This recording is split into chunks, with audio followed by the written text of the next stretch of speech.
大家好啊，今天是25年2月15号，这周的交易日完成了。这个月的话还剩下差不多2个星期的交易日吧。我们来看一下标普五百，标普五百的月 K 的话是很漂亮的啊，实心啊，几乎是实心啊，所以继续看涨啊。因为上个月也是涨嘛，这个月也是看涨的。周 K 我们来看一下，周 K 的话也。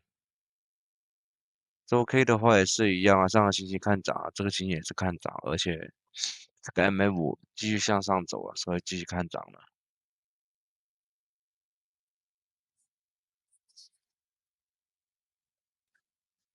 热 K 的话，我看一下有没有突破新高。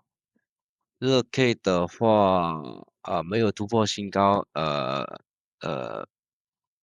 站上了610块9毛9，然后跌了下来，可能下个星期会在这里震荡一下，再向上走吧。QQQ 我们看一下。QQQ 的话就更猛了，上个月的话是看涨的，这个月也是看涨，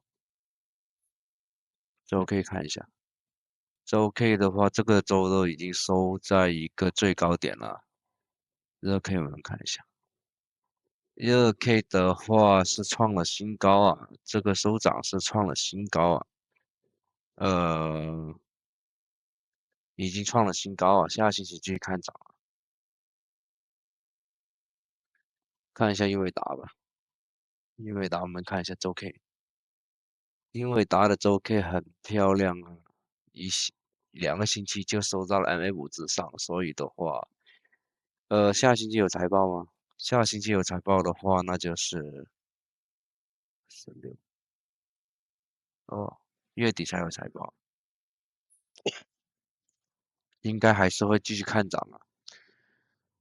说一下这个基本面吧，基本面就是 DeepSeek 的话对它影响也不大，反而会促进它的那个芯片的销售。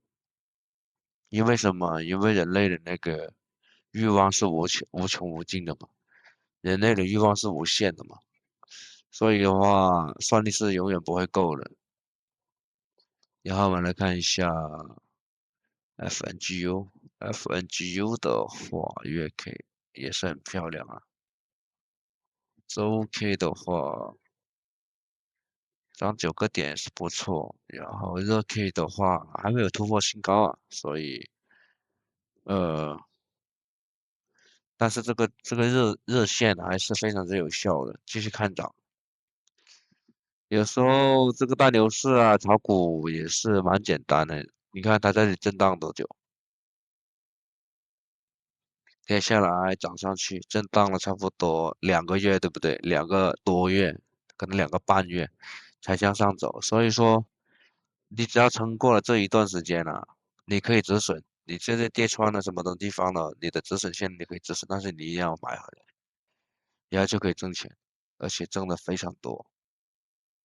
OK，我们再看一下特斯拉吧。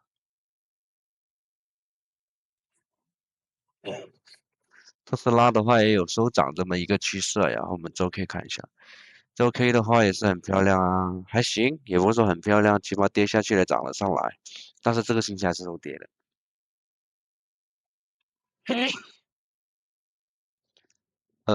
然后下周继续看涨啊，就那么多，拜拜。